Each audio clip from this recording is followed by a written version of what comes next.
and this time around, they're going with Shen. Shen, you would assume, up towards the top side of the map, going to be played into the Camille, often considered a bit of a counter. Will now make his way towards the top side of the map, but no camps to take. You can also see priority in the bot, bit of skirmishing going on. Vivid very, very low, might be taken down here. EDG looking to find that early aggro. They've got it for first blood. And this is the duo that we were talking about Not in the... quite yet.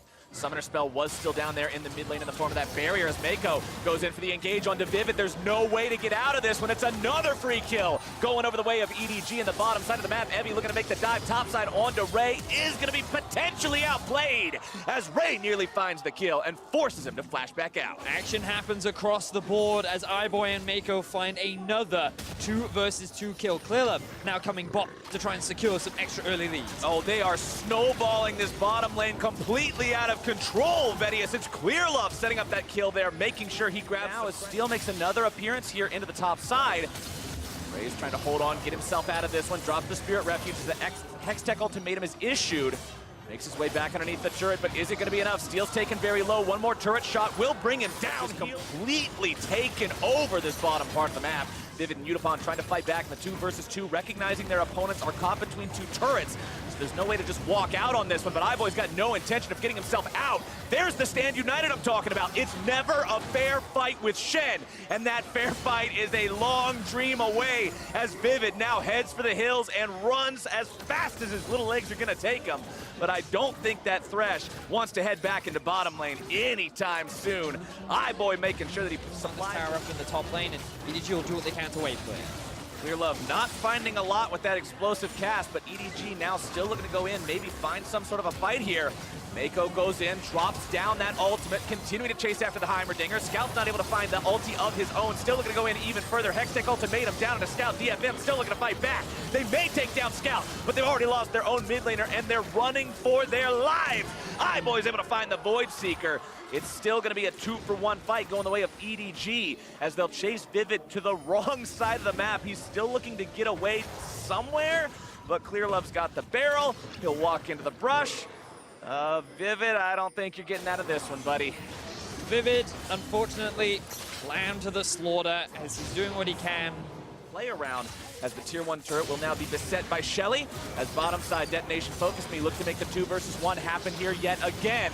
Ray nowhere near a turret, gonna be hard pressed to get him this during the group stages, but unfortunately the game unfolded as we see another fight up top. Scout's going straight in for the dive here. Stand united means he's gonna have backup here in just a moment. Ray goes in for the taunt, can't quite find it, but he's still got the damage to go on a rampage and take the turret down as well.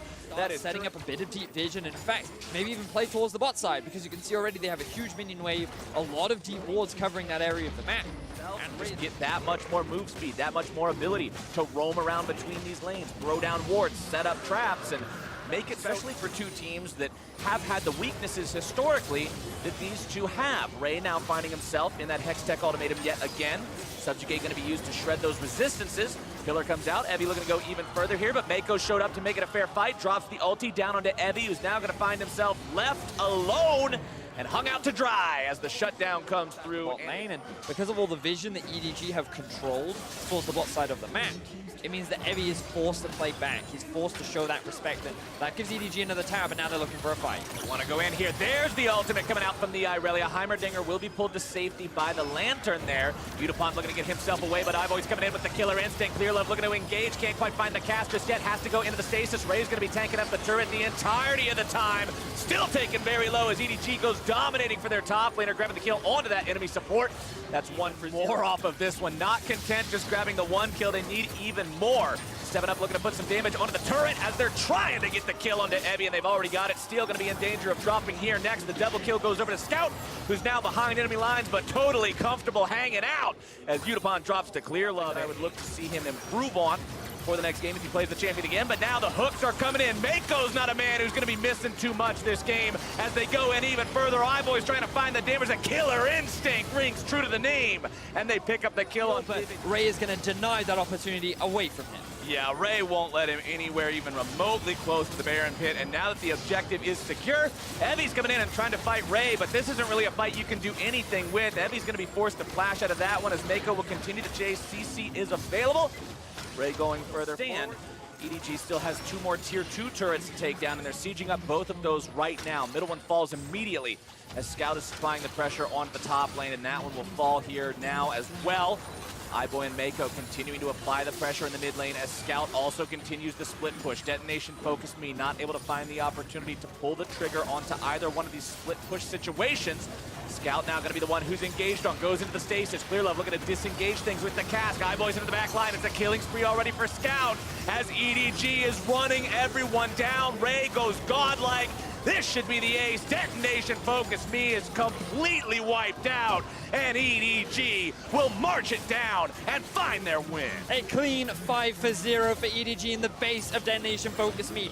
20 kills to 2, and EDG are looking to secure game 1. 27 minutes and 45 seconds, I said, was the average game time, Vedius, and EDG has been well above average this game in every metric. They find the Nexus, 20 kills to 2. Ooh, and they're going to lock in the Ezreal as well. So we talked about this as a potential. I don't think this is the most lane-dominant champion against a Tristana, but ultimate of his own. So he decides to use the Predator here. They do go in for it, looking to make this one happen. Shroud goes down, damage comes through, and there's your first blood for EDG. And there's that level 6. We were just talking about Captain Flowers. A great... Ooh, actually, he wants to be race car Skarner, beep, beep, here we go. Still looking to make it into a 2v2, though. Detonation FocusMe committing really hard. Turning things around. It's 1-for-1. Now, Steel versus Scout. Who's going to win out in that fight? Scout's running back further and further here into the game. Bottom side, it's EDG again, just in control, but Vivid's looking to change that right now. iBoy going really far in. Gets the kill. Can he get the reset and get out? I don't think so. Steel's grabbing himself the counter kill. And we win against these larger region squads. And it looks like this time around, they seem to have found a strategy that works a little bit better for them as Evie goes in, finds the wall up through the flash anyway. Ray's going to be eating yet another rock. Evie still has flash available. A little bit more damage might do it here in the mid lane. Sarah is going to be taken very low, still going to be kept alive until the Ignite takes him down. Killing spree over to Scout. Steel still walking himself away, but Vivid will be the sacrificial Alistar as the damage comes in and the double to spin in the favor of EDG once more.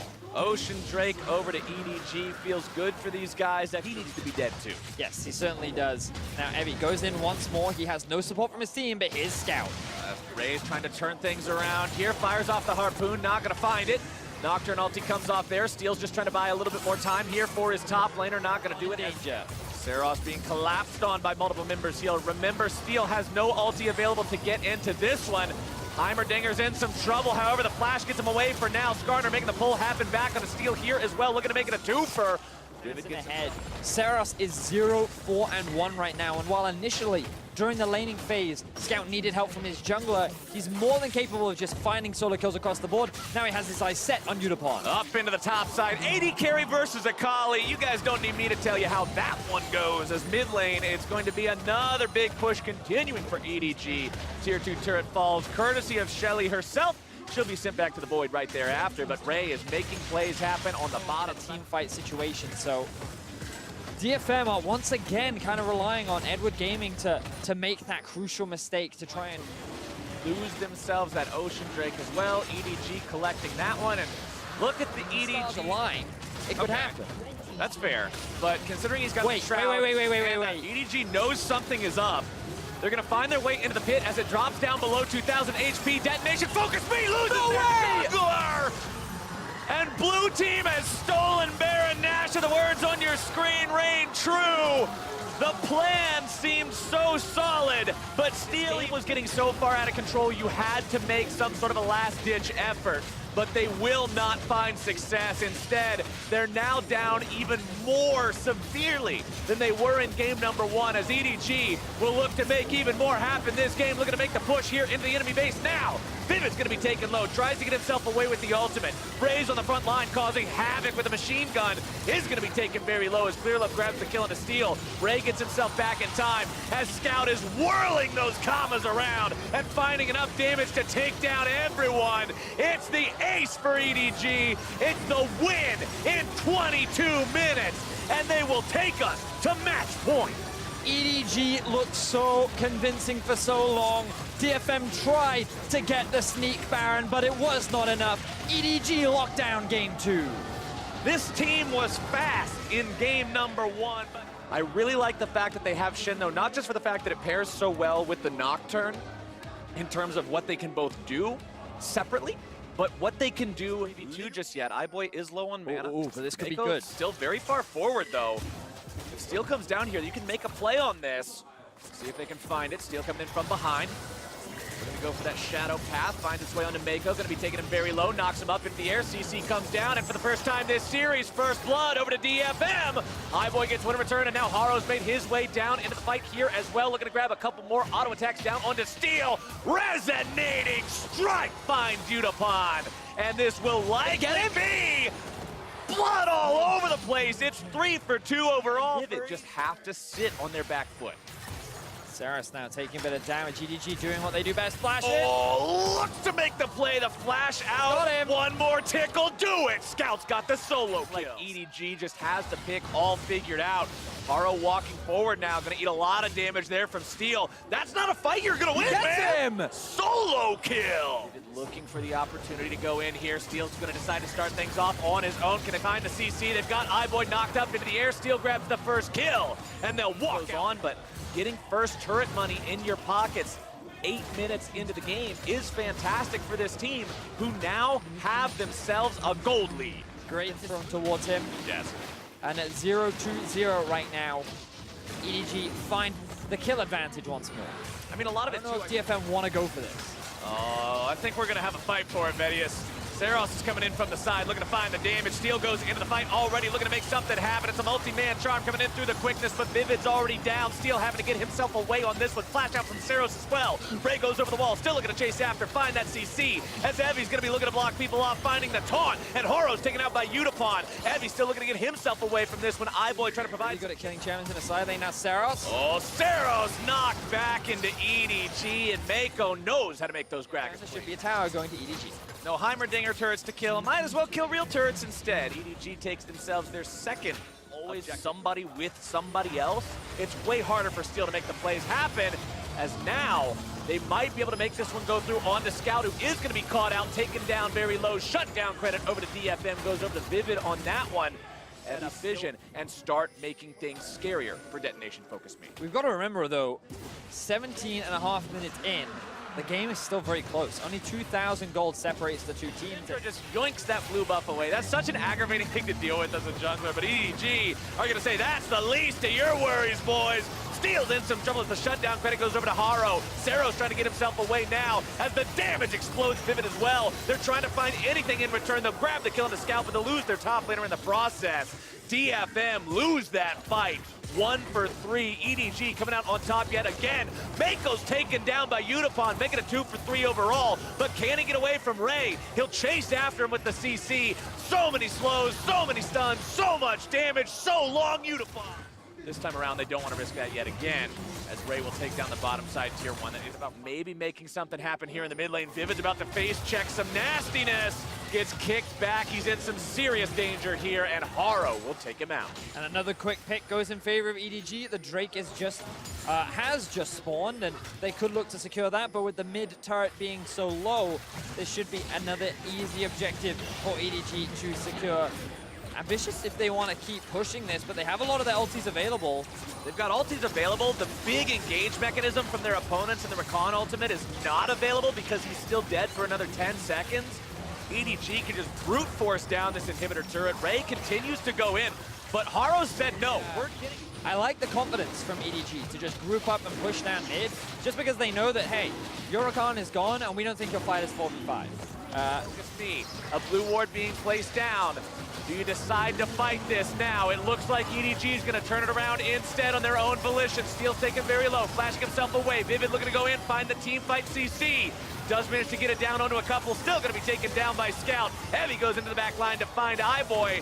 That'll at least clean up some of the damage on the side of DFM, but EDG may yet be able to take him down. Ray's going to solo out Udapon if he isn't careful, as Evie finally falls to Mako, and Ray is going in and claps them right back into the spawn platform. And EDG made the smart call there, not committing to the Baron, not running the risk of it getting stolen, immediately turning onto the jungler, finding a kill and finding the fight.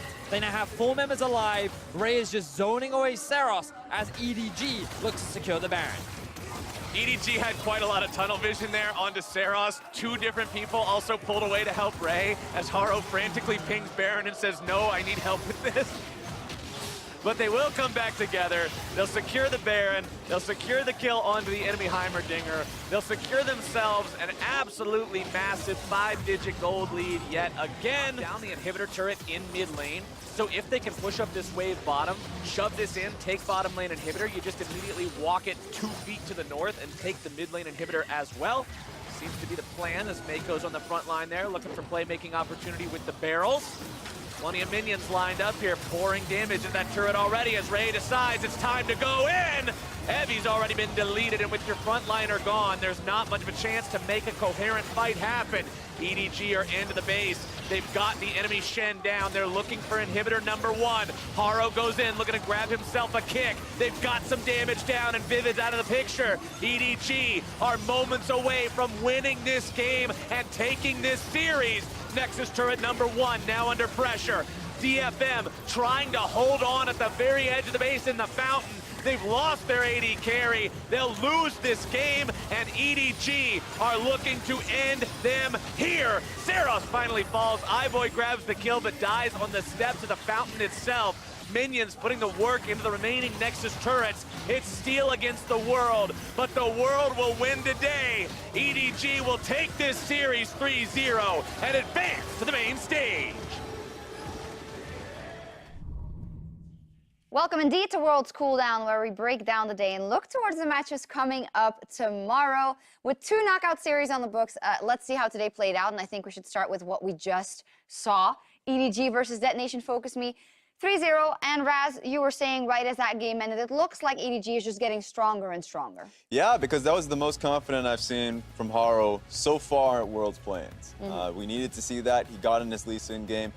For a lot of people, they'll look at that and say, well, that game doesn't count, but for him to be able to come onto a game that was nearly assured in the series and prove his worth going into group stage, really well done. I think it absolutely counts, especially when you compare it to the game he had against Infinity, right? This is his first Worlds win, and that is actually meaningful as they move on to the group stage where the teams get better and better. And I'm going to regret this the moment I say it, but coming into Worlds, I had EDG as a top 6 team at the World Championship, so they need to look convincing during the play-in stage, and I think today they did that. Well, and I think when we just saw the scores there, that's actually what you want to see from a team that's coming in from a seed from the major region, and I feel like C9, of course, had a bit more trouble with Gambit, so, you know, you can make your own conclusions off of that, and we will in just a bit. What conclusions would those be, Shot? Well, I'm going to ask you in just a bit, but I think the key here is that those are 2 very different best-of-5s, and possibly the EDG scenario is the one you want to have, right? And especially Haro, you mentioned it already.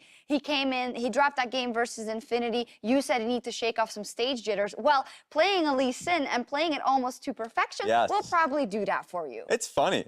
Usually, you know, you'd expect people to come in with the Lee Sin to begin with and see if it fails to begin with, then you hop onto something else. But some of the LPL junglers have been using it in game clutch moments. Haro is an excellent example. I know at some point we'll start rolling the highlight packages, and the fact that he's able to get the excellent, you know, Lee Sin flash alt kicks into another member to get the execute damage. Just the small, like the details like that is just a good reason why you'd love to see him. And we didn't get to see too much of his kindred. We'll see more of his carry picks as we go on in the tournament. Well, speaking about carries for EDG looking forward, Jad, both Scout and iBoy has been super impressive, and I think will be serious threats for anyone they go up against. Exactly. Last year, iBoy was that AD carry prodigy, and Scout was this incredibly inconsistent, high-risk, high-reward mid laner.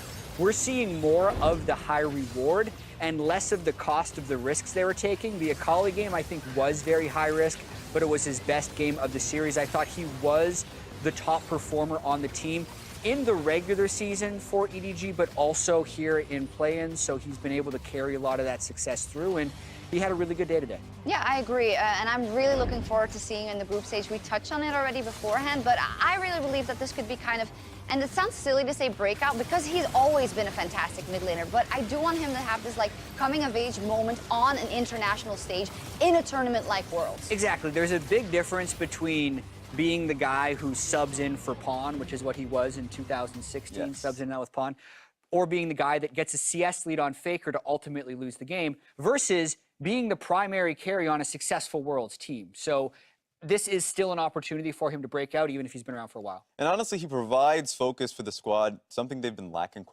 throughout the year. Bringing in between Clear Love and Haro, what it is he simplifies the game. With how talented he is, how well he's playing right now, during the regular season, it was just play through Scout, and you'll find your win mid lane, and then throughout the team fights, iBoy will start coming through. Now the AD carry meta is really starting to come up. iBoy is coming in a lot more earlier than you would expect during the, in comparison to the regular season.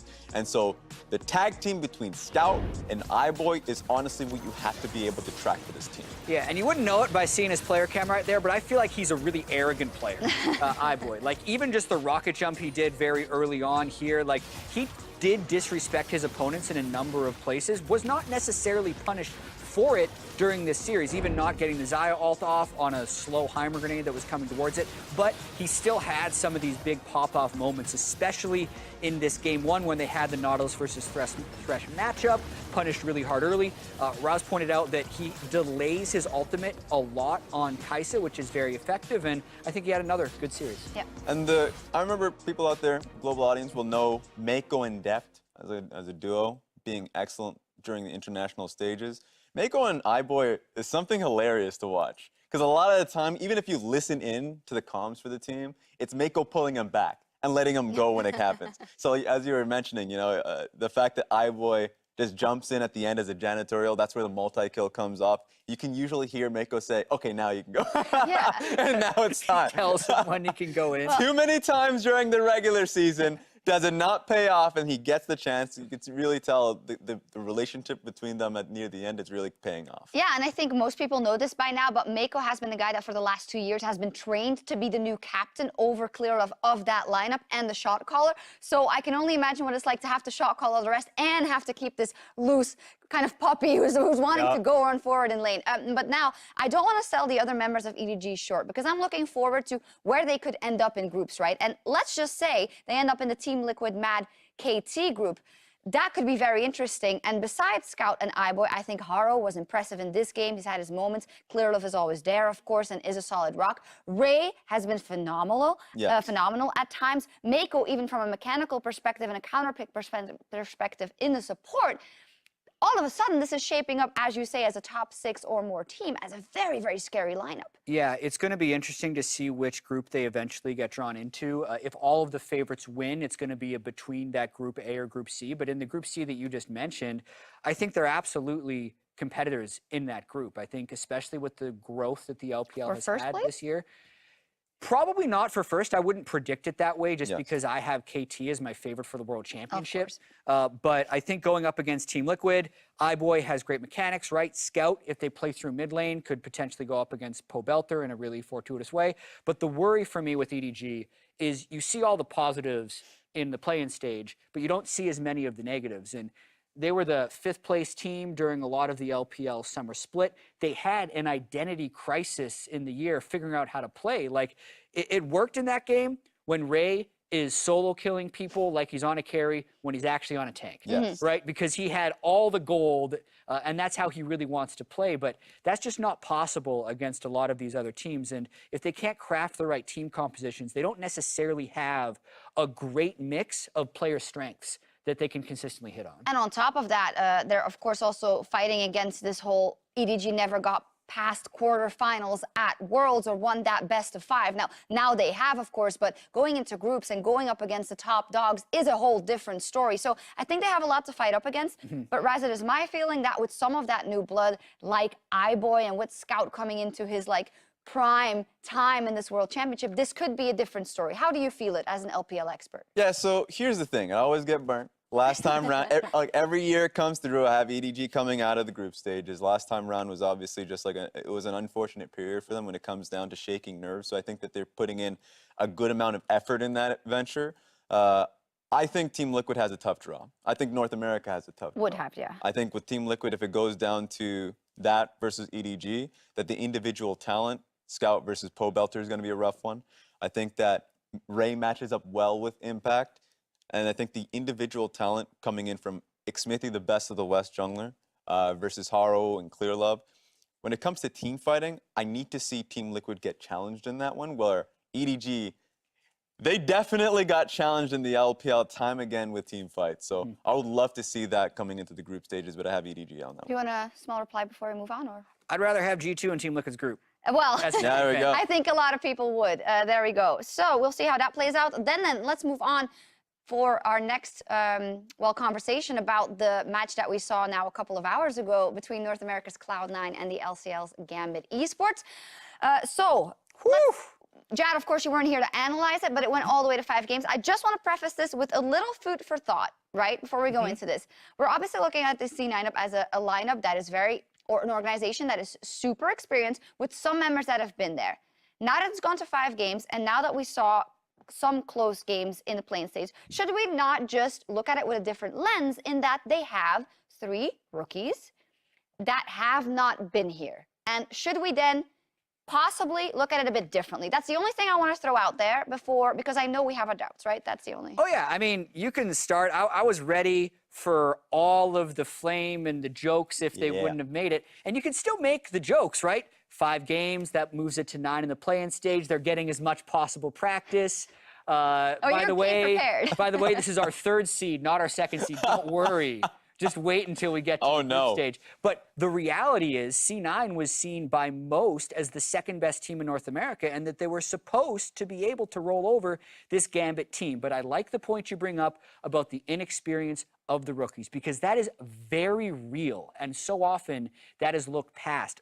Outside of the NALCS studio, Blabber and Licorice hadn't really had good games, right? They got 3-0'd in the finals against Team Liquid. And then when they came back here, then they were able to beat TSM. So I think actually getting settled will be important, and they should play a little bit better come group stage. But the inexperience, I think, shows in a lot of those moments when they can't really play more than just the one way. Well, I think we should have put that out there. I'm glad we did, and then now we can move on and look at kind of the things we actually do need to see change, or the strengths they can work off. I'll go out and say that I think Licorice is surprisingly really settled in coming into the play-ins. He's come out, he's eaten a lot of bans from the enemy team. The team really respect his picks. So Urgot versus the Urgot versus Aatrox matchup, he has it down packed, where they're now even taking away the Lissandra because of him. So there were a few moments where he had bad moments, rough moments, but I felt like he was a standout performer alongside. He also had a game-winning play with the Lissandra, right? So I think for him, there's definitely very much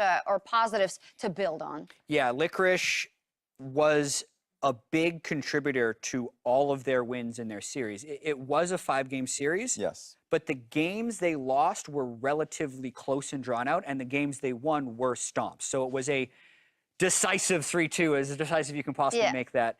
And his champion select threat is going to be a boon for them when they move into the later stages, because there's also the chance, right, and especially with EDG or a lot of these other teams, you don't want to show that much in the play-in when victory is supposed to be a certainty. C9 got pushed, and I think in that last game, saw what they really wanted to do. They want to play Ryze mid, Kai'Sa bot lane, Alistair, right, for Zeyzal, stuff like that. And I think the positive there is when they do play that, they look much better, and they look actually very, very intimidating. And one of the things there is Sneaky, the guy that's been there forever. For me, again, brought home the bacon for C9, especially in that last game. Yeah, he's been the most consistent member of C9.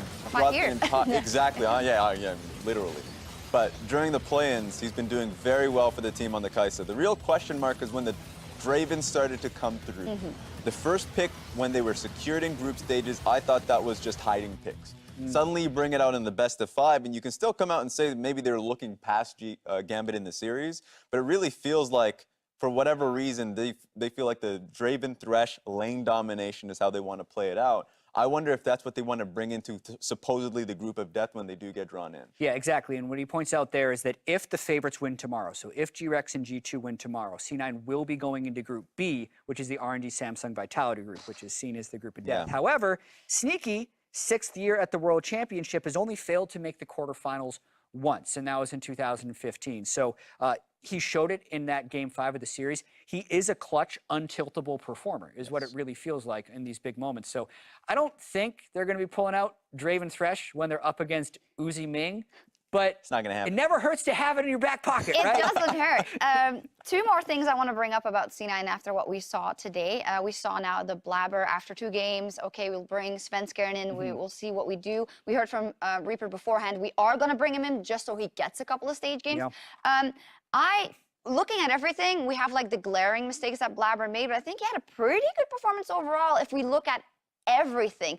And is this now turning into kind of a strength? Because we talk so much about this Fnatic 6-man roster, right? Or other people. But is this now turning in for you guys to like a valid 6-man roster? Or is Blabber still a risk factor? So I don't know how you feel about this, Jet, but this is giving me RNG vibes. Literally, Karsa and MLXG. Blabber, when he came in, there is the stark benefit of just, you know where the fights are starting. Yeah. Blabber is very much headstrong, where if there is a lack of direction beforehand, there's certainly direction now, and that's what I really favor There's with only Blabber. one direction. He is, and it's a good band. Yeah. The fact that he just goes forward, so I really like that coming out of Blabber, but I think the better of the two, funny enough, is Svenskeren. In the more consistent, slower games, just because a lot of times you can pick apart some of Blabber's play and saying you came in too early, but they're there first, and that's what I like about Blabber. Yeah, I think you nailed it. I do think it depends how you look at it if you're trying to decide is it a strength or not. What it is it's an ability to cover up each other's weaknesses. Yeah. Because people forget that Svenskeren was playing really badly in the summer split before Blabber came in. So I don't think C9 has an ideal jungler right now. You would love it if you had a guy who could give your team direction and was consistent. They don't have that. Blabber's an inconsistent player who gives them direction. And then Svenskeren can still be the calming presence, but he's not been performing at a Karsa level, which is what I think they would want in an ideal world, which is why they're still playing both. All right. Final thing before we move on. Jensen, today, I don't think was very impressive.